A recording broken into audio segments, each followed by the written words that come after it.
मुंबई येथे जरांगे पाटील यांना पाठिंबा देण्यासाठी धुळ्यातून आता हजारो बांधव हे या ठिकाणी आता मार्गस्थ होत आहे। आपण बघू शकता की या ठिकाणी हजारो बांधव आता धुळ्यातून या ठिकाणी निघालेले आहेत आणि जरांगे पाटलांना आता पाठिंबा देणार आहेत। काय सांगाल?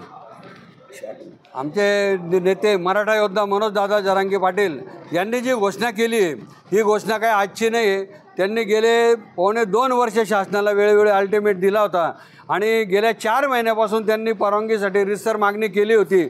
अगदी शेवटच्या 2 दिवस आधी एक आफ्रिकन संस्था जी BJPच्या पैशांवर जगणारी संस्था ही त्या ठिकाणी कोर्टात जाते आणि कोर्ट म्हणतं की यांना फक्त 1च दिवस आंदोलन करता येईल। संविधानामध्ये कुठेही म्हटलेलं नाही एकच दिवस आंदोलन करता येईल।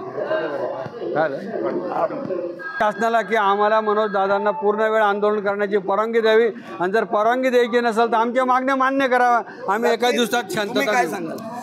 मनोज दादा जरांगे पाटलांच्या जीवाला जर काही झालं, मनोज दादांनी वेळोवेळी सरकारला वेळ दिलेली, सरकारने जे क्रूर कारस्थान केलेले कोर्टाद्वारे, म्हणून महाराष्ट्रातला संपूर्ण मराठा समाज चिडून मुंबईकडे येतोय आणि त्याच वृत्तीने धुळे जिल्हा बी संपूर्ण सामील झालेला आहे। हजारोच्या संख्येने आम्ही धुळ्यावरून मुंबईकडे निघलेलो आहे। आपण काय सांगाल? मराठा समाजाला आरक्षण मिळावे यासाठी माननीय मनोज दादा जरांगे यांना समर्थन देण्यासाठी धुळे ते मुंबई रेल्वेने आज 3,500 ते 4,000 लोक या रेल्वेने रवाना होत आहेत आणि दादांना आम्ही संपूर्ण मनापासून पाठिंबा देत आहोत।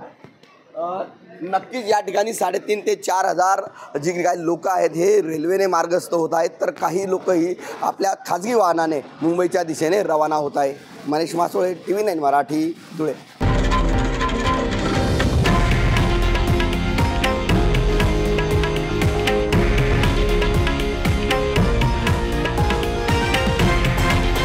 हे आहे देशातील नंबर 1 न्यूज नेटवर्क आणि आपण पाहत आहात TV9 मराठी, एकमेव।